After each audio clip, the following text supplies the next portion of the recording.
Hello and welcome to episode 62 of the Giddy Knits Podcast. As always, I'm Helen and I'm coming to you from Dundee in Scotland, where I live with my husband Tom and my two boys, Arthur, who is 6, and Jasper, who is 3.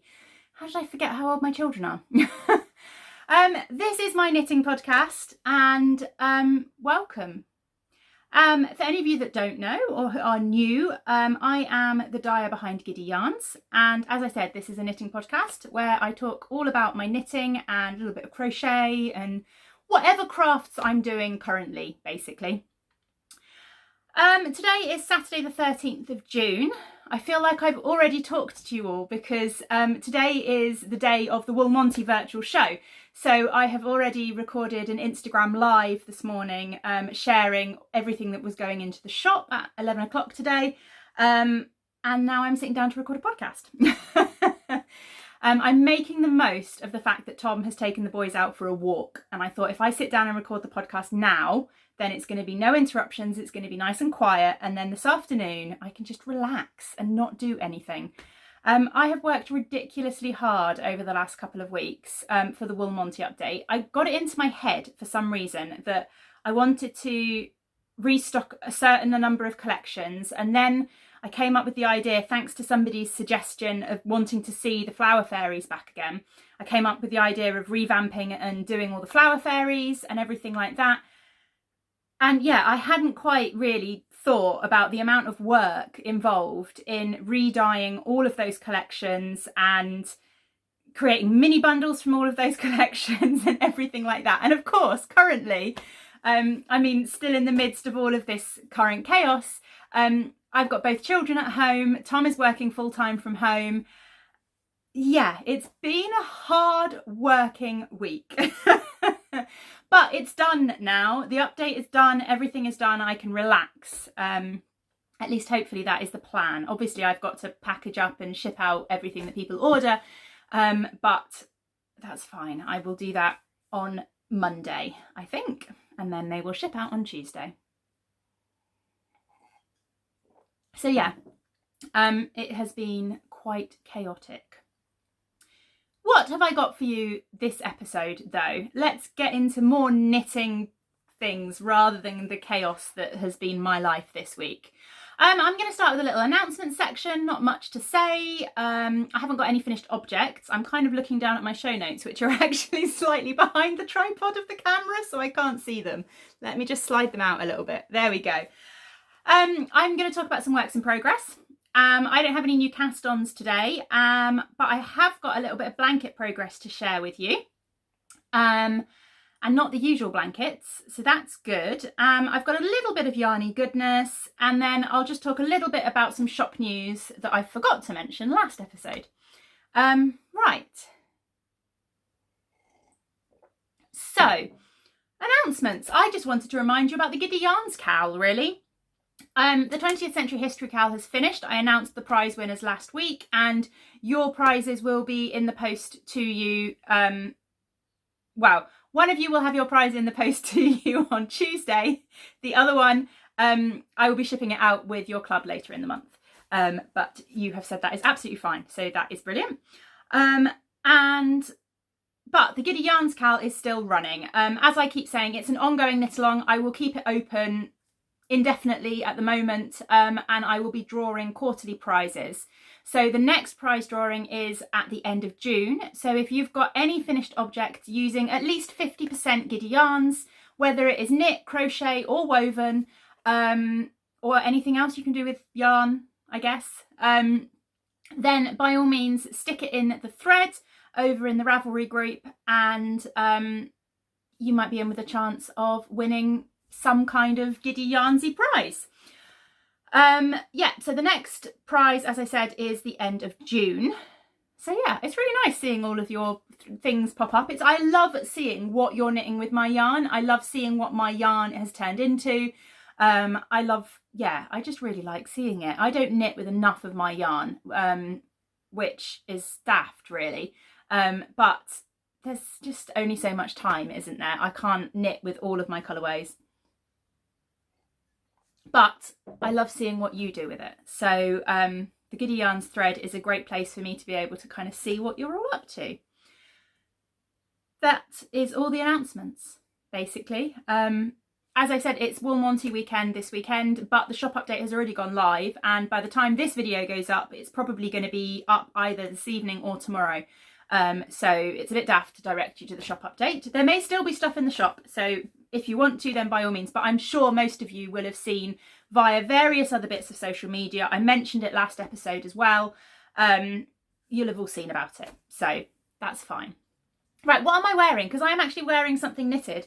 Seeing as I'm coming to you off the back of an Instagram live this morning, I have actually got some makeup on, which is amazing. And I am wearing something knitted. So I am wearing, see if I can prop myself up a little bit. I'm wearing my So Faded sweater, which is a pattern by Andrea Mowry.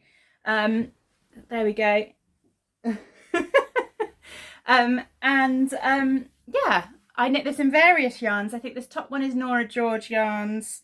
Then this one I think is Fuse Fibre Company, which is an American brand. Tom picked this one up for me when he was on a business trip in America. I think he was in New York, and he picked it up from one of the New York yarn shops.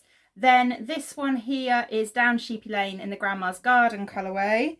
This one here is, again, another American one. This is Yarns Over New York. Look at me pointing at my... Anyway. This one I think is Yarns Over New York, which was one of their colourways inspired by the different boroughs of New York. I'm not 100% sure. And then the one at the bottom here, I have got a vest top on underneath this, so I'm not flashing you all. The one at the bottom here is, again, Down Sheepy Lane, and this is the Grandma's Garden colourway. I could have done that a little bit more respectfully on my sleeve, couldn't I? I didn't think that through. Oh well.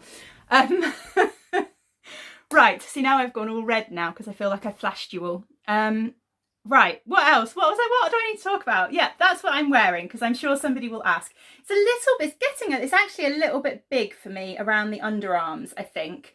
I always find it quite difficult to pick sizes because I'm quite hippie. I've got quite wide hips.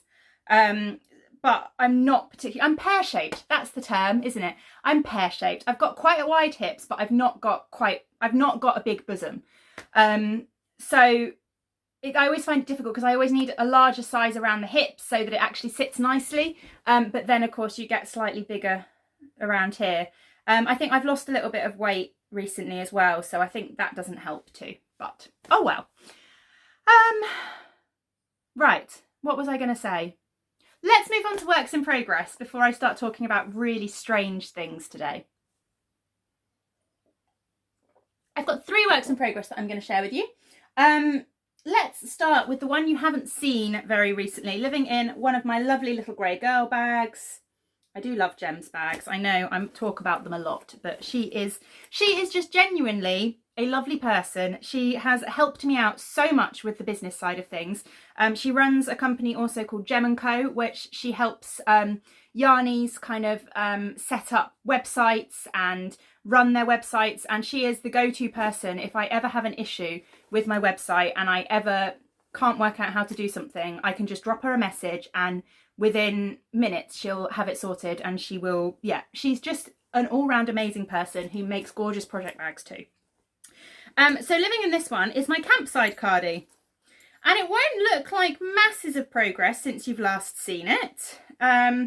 Let's see, here we go. So this is where we are. This is where I was last time I showed you it, but I have separated for the sleeves. So that is really, really pleasing me. Pleasing me? You know what I mean. I'm really pleased that that is quite a big step to get to in a garment, I guess, because now I've got a lot less stitches on the sleeves, stitches on the needles, and yeah, so I'm now at the stage where it moves from being plain stocking stitch, which it has been to this point, to starting to add in some of the eyelet decoration.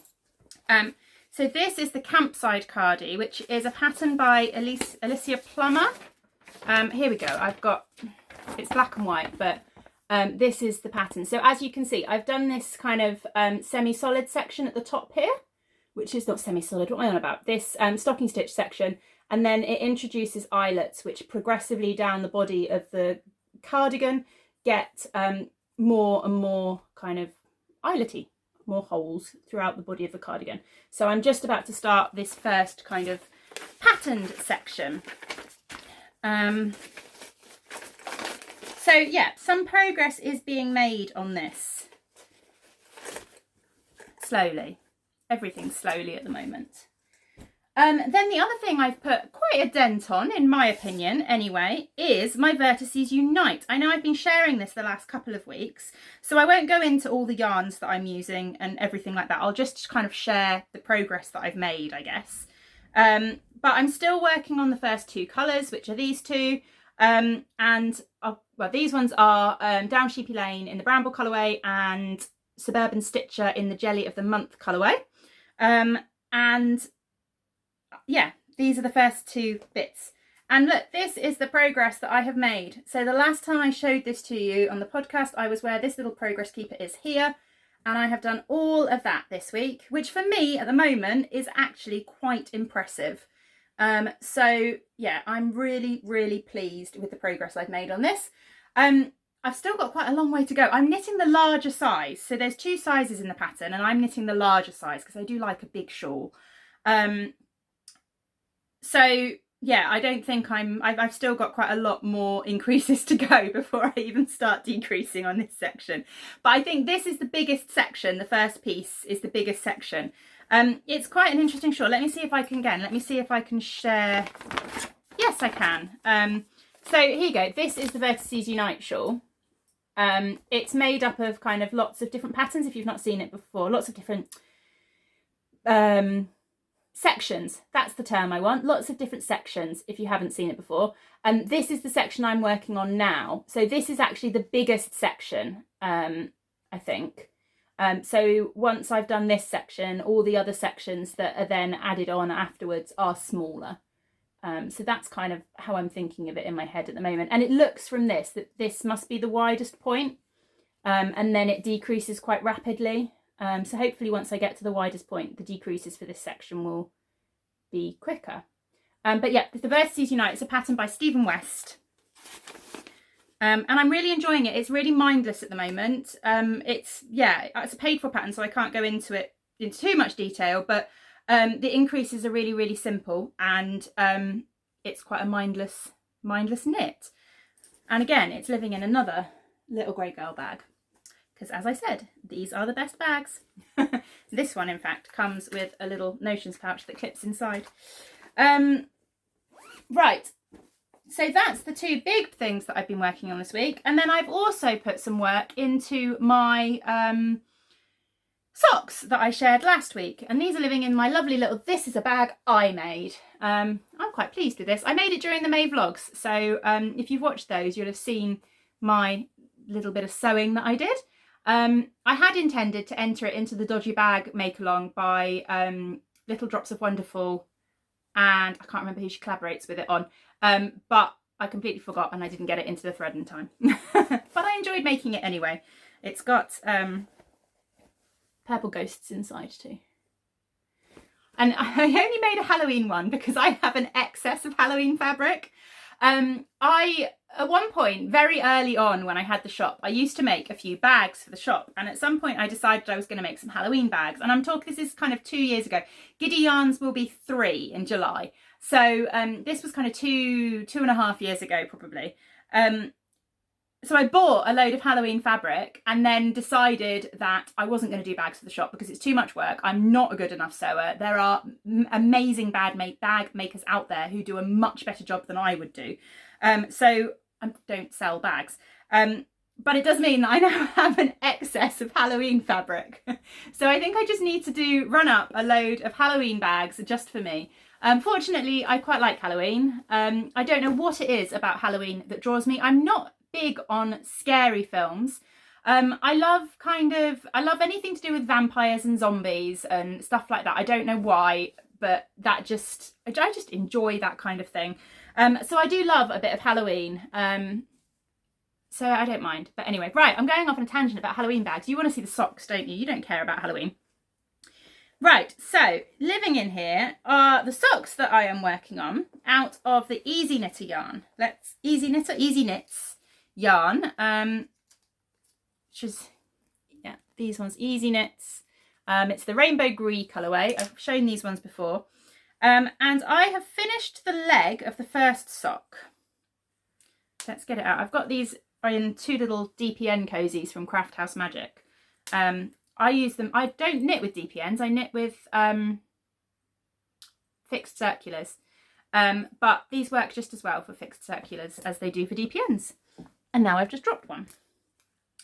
So yeah, I have finished the leg of the first sock. And as I mentioned last week, what I'm doing on this is every other time that the rainbow comes up, I've been purling the rainbow stitches, or purling the row above the rainbow stitches, so that you get the pearls with the rainbow. And I really like the way this is looking.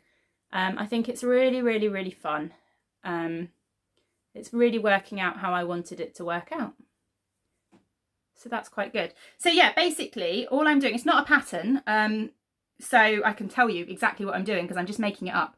I did a 2x2 rib, and then I just knit the first kind of 2, 3, 4 rows. So knit until you've got 2 rainbow rows knit, and then the 5th row, when you come to the rainbow stitches on your needles, you purl those stitches, and then you just do the same again. So you skip every other rainbow and then purl the stitches below. So purl the stitches when the rainbow colours are actually on your needles, if that makes sense. Because it took me a minute to work it out, because when I first tried to purl as the rainbow was coming up on the yarn, obviously that then made the purl bumps were just the grey. So the rainbow needs to actually be on your needles, and then you purl with the grey yarn. I'm not explaining that very well, but I'm sure you probably all understand it a lot better than I did when I started trying to do it. So yeah, so this one is ready for a heel. I just need to decide what I'm going to use for the heel. I picked out these 3 minis. Oh, I'm making a mess of this, and I've now dropped the pink one. I can't reach it. Oh, there it is. I picked out these 3 minis to try and decide what I'm going to do heel wise. I might do the purple actually. Oh, I don't know, the pink might work as well. The pink and the purple. I think that colour's wrong. It's not close enough to any of the blues in there. But that might be close enough to the purple and the pink. I don't know. I need to have a little think. But I'm going to do a garter stitch short row heel, I think, is my plan. Because I think that'll work well with the patterning.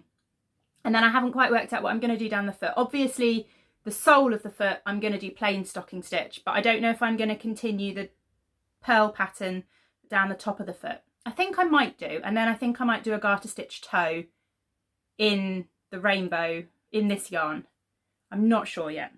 Anyway, that's what's going on with these. I have cast on the second one, so I'm currently working on the second sock. I've done the cuff and I'm just starting to work down the leg of the second sock. So I think I'm going to work down the leg of this one, and then I'll put the heel in them both at the same time. Right, let me pop those away quickly before I lose it all. I've dropped the yarn as well. Oh, I'm dropping everything today. I don't want to get in a big tangle. So that is all of my current kind of knitting progress. I do have a little bit of blanket progress that I want to share though, because I have finally added the 10th row to Arthur's blanket. So for those of you that don't know, I am making a blanket for Arthur, my 6-year-old, using the Colour of the Month minis that Debbie of Down Sheepy Lane dyed in 2018, I think. She did Colour of the Month, and each month was inspired by Disney, and she created a mini bundle each month inspired by a different Disney film. So this was the first month, which was Frozen. I can't remember all of the months at all. I'm pretty sure that the second month was Beauty and the Beast. I know that this month was Lion King. I'm pretty sure that this month was The Little Mermaid. Yeah. but this is where I'm at. So the idea is that what I'm doing is 12 rows, so 1 row for each month, and each row has 9 squares, if that makes sense. So it should be kind of single bed sized when it's finished. And I'm duplicating, so you've got a central one that there's only one of, and then the pattern repeats on either side. But yeah, I have finally added the 10th row, this row here, to this one. So that is really good. Arthur is desperate for this to be finished. So I really need to keep working on it. I've just got 2 more months worth of minis to get crocheted up and added into this. I've caked up the next month, and they're all ready for me to start making into squares. So yeah, I need to get on with it, really. But it is gorgeous, and he absolutely loves it. So hopefully it will get done in the next, well, no, let's just say hopefully it'll get done this year. It's been a long time work in progress. Yeah, there we go. So that is all of my knitty yarny kind of content, I think. I have got one little bit of yarny goodness that I wanted to share. And that is this lovely bag that I have got. This is from Woodcraft. It's my first of Emma's bags. I have much coveted her bags for absolutely ages, but I've never been able to justify spending more money on project bags than I already do currently. But Emma was one of the makers behind the Flower Power Fund this year, and this is the bag that she created for it. So for those of you that don't know, the Flower Power Fund is a fund run by Sarah of Sherlock Knits. She works for Marie Curie. I think she's a doctor, and but she works for Marie Curie, which is a charity that supports people with end of life care, mainly kind of cancer care and things like that. But they run a lot of hospices, and they support a lot of people with end of life kind of care. And she has been running the Flower Power Fund, and each month different dyers get involved and different makers get involved to create a product that donates a proportion of the sales towards Marie Curie. So yeah, Emma made this bag, and it is absolutely gorgeous. So yeah, Emma is Woodcraft. She also has a podcast on YouTube as well, and included these lovely little stitch markers. And yeah, it's absolutely stunning. It's got pockets inside. It's got a nice flat bottomed base as well. And yeah, it's just really, really lovely. So I will be getting a project in this soon. But that is all of my yarny goodness. I have got a couple of things on the way. I have treated myself to a few things. I've also purchased a couple of things from people with Wool Monty updates this weekend as well. So they will be coming soon. But then the last thing I wanted to talk to you about quickly,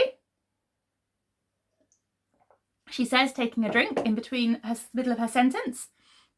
And the last thing I wanted to talk to you about quickly was shop news. And that is advent calendars. I completely forgot to mention last week's episode that my advent calendars are now live and available to pre-order on the website. So I am running, my advent calendar this year is going to be, it's Christmas a History is the tagline, I guess. And the basic concept is that we will be taking a journey back in time, looking at the history of Christmas and the history of kind of traditions and things like that. So we're going back a long way. It's not just like my nostalgia club, which is 20th century. We're going back further than that.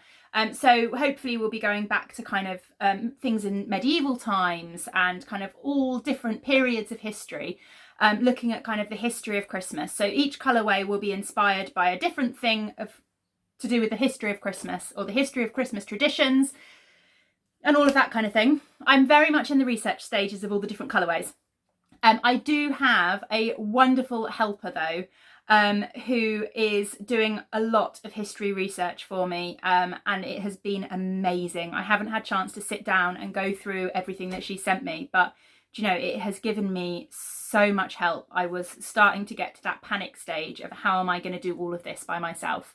And then she offered, because she loves history, so she offered to help with the research, and I was like, yes, please, thank you, that would be amazing. So yeah, I have got help with all the history research, which is being really good. But the general plan is that the colours will go together. So they won't be a pure fade. It won't be like last year where it was very much a fade from one colour to the other colour. But they will work in one project. So the colours will work so that one goes into the next and into the next, and you can just knit them into one project. Yeah. What else about my advent calendars? They're available as 10 grams or 20 grams this year. And up until the end of June, there is a payment plan option. So the payment plan option works, you pay 50% and you're shipping up front, and that 50% is non-refundable because I obviously need to order the yarn and I need to start dyeing the yarn. I'm hoping to start dyeing them in July. So that upfront payment is non-refundable because I've got costs. I've got to order the yarn to start with. But then you will get an invoice in July and an invoice in August for 2 25% payments, if that makes sense. So just hopefully to make it a little bit more accessible somehow. But yeah, they will close. I won't be able to offer the payment plans after the end of June because obviously the first invoice for the second part goes out in July, so it won't quite work. But yeah, so if you want to do it by payment plan, get in June, basically. But there's still plenty in the shop. I'm dyeing quite a lot of advents this year. I dyed quite a lot last year, and yeah, I love an advent, so I want them to be available. And yeah, that's it. That's what I was going to say. There's no pattern with the advent this year. But what I will be doing is I have created a Ravelry bundle over in the Ravelry group for the podcast, which is kind of an advent pattern ideas bundle. I will be adding to that throughout the year. If anyone has any recommendations for patterns that aren't in the bundle already, then give me a shout out. I am trying to put a combination of crochet and knit patterns in there. And then once the advent is all dyed up and the colours are all dyed up and everything like that, I will have a little look back through those patterns and I will pick out a few that I think would work really well with the advent colours and everything like that. And they will be included as suggestions in the advent box, basically. So you'll get a few ideas as to what patterns might work really, really well with the colours specifically. Does that all make sense? I feel like I've really rambled about my advent calendars, but hopefully that all makes sense. Yeah, if you do have suggestions for the patterns, then either drop a comment down below here or in the Ravelry group. I need to get back into doing episode threads in the Ravelry group. I think I'm going to start trying to do that again. I also want, that's something I wanted to ask you, show notes. I know I haven't been doing show notes since lockdown begun. Are people missing them? Would you like to see show notes back, or is it something that you don't really miss, basically? I used to do show notes on my website and I used to do show notes in the Ravelry group. Let me know. Let me know how you feel about show notes. I think what I'm going to start trying to do is create an episode thread in the Ravelry group again, so at least the video's there and you can leave any comments related to that episode in the Ravelry group if you want to. But yeah, let me know. Anyway, right, what else? What else was I going to say? Right, just shop update wise, quickly, I'm not going to have a proper big shop update with new stock in until the 18th of July. I'm taking part, I think, I need to double check. I think I'm taking part in the virtual Yorkshire Yarn Fest in July. So on the 18th of July, there is another Yorkshire Yarn Fest. And I think I'm taking part in that one. So that will be my next kind of big shop update, and I'm planning a new collection for that. I've got an idea of a few things that I might do for that, but I'm not going to be dying for another big update until then. I need a little bit of a break. But I am going to have a shop update on the 4th of July, which will be a big sale. So I'm going to go through a lot of the stock that I've had on the website for quite a long time, stuff that's kind of just sitting in my stock boxes and not really going anywhere. And I'm going to update a sales section on my website. So there will be a lot of bargains to be had in that update. So that will be the 4th of July. Yeah, there we go. That is everything. Right, I am going to leave you now, and I will be back again next week, hopefully. And thank you very, very much for watching. And yeah, drop me any pattern recommendations or anything like that down below in the comments. As Arthur would say, give the video a thumbs up. And I will talk to you all again next week. Bye.